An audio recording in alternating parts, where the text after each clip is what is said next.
Hello friends, আশা করি সকলেই ভালো আছেন। আপনাদের দোয়া ও ভালোবাসা নিয়ে আবারও নতুন একটি ভিডিও নিয়ে হাজির হলাম।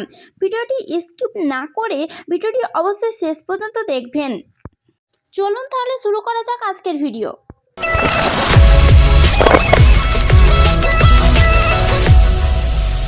কোন বয়সে ঘুম কতটা প্রয়োজন? ঘুম আমাদের জন্য অত্যন্ত প্রয়োজনীয় একটি শারীরবৃত্তীয় ক্রিয়া। প্রতিটি মানুষের সুস্থ জীবন ও দীর্ঘ জীবনশক্তির জন্য পর্যাপ্ত ঘুমের প্রয়োজন অনস্বীকার্য, কিন্তু ঠিক কতখানি ঘুমালে তা পর্যাপ্ত বলে ধরা হবে, চলুন দেখে নেওয়া যাক। সাধারণত ছোট বাচ্চারা প্রাপ্তবয়স্কদের তুলনায় বেশি ঘুমায় এবং বয়স বাড়ার সঙ্গে সঙ্গে ঘুমের সময়ও কমতে থাকে।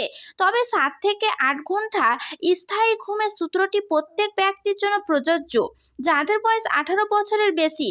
তবে কোন বয়সে কতটা ঘুম সঠিক ও পর্যাপ্ত বলে মনে করেন বিশেষজ্ঞরা, তা জেনে নিন। নবজাতক বা 3 মাস বয়স পর্যন্ত শিশুদের 14 থেকে 17 ঘন্টা ঘুম প্রয়োজন। যদিও 11 থেকে 13 ঘন্টাও যথেষ্ট হতে পারে, তবে কোনোভাবেই 19 ঘন্টার বেশি হওয়া উচিত নয়।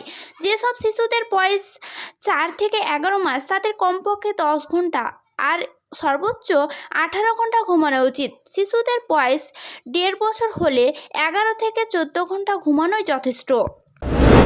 3 থেকে 5 বছর বয়সী বাচ্চাদের ক্ষেত্রে বিশেষজ্ঞরা মনে করেন এইসব বয়সী বাচ্চাদের 10 থেকে 13 ঘন্টা ঘুমানো উচিত, আর 6 থেকে 13 বছর বয়সী বাচ্চাদের ক্ষেত্রে 9 থেকে 10 ঘন্টা ঘুমানোর পরামর্শ দিয়েছেন বিশেষজ্ঞরা।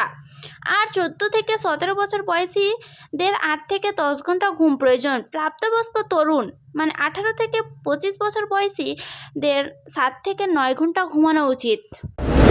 প্রাপ্তবয়স্ক মানে এই ধরুন 26 থেকে 68 বছর বয়সীদের ঘুম প্রাপ্তবয়স্ক তরুণদের মতোই। 65 বছর বেশি লোকদের 7 থেকে 8 ঘন্টায় ঘুম আদর্শ, কিন্তু 5 ঘন্টার কম বা 9 ঘন্টার বেশি হওয়া উচিত নয়। আশা করি ভিডিওটি অনেকেরই উপকারে আসবে। ভিডিওটি শেষ পর্যন্ত দেখার জন্য ধন্যবাদ। আরও এরকম ভিডিও পেতে অবশ্যই আমার চ্যানেলটি সাবস্ক্রাইব করে রাখবেন।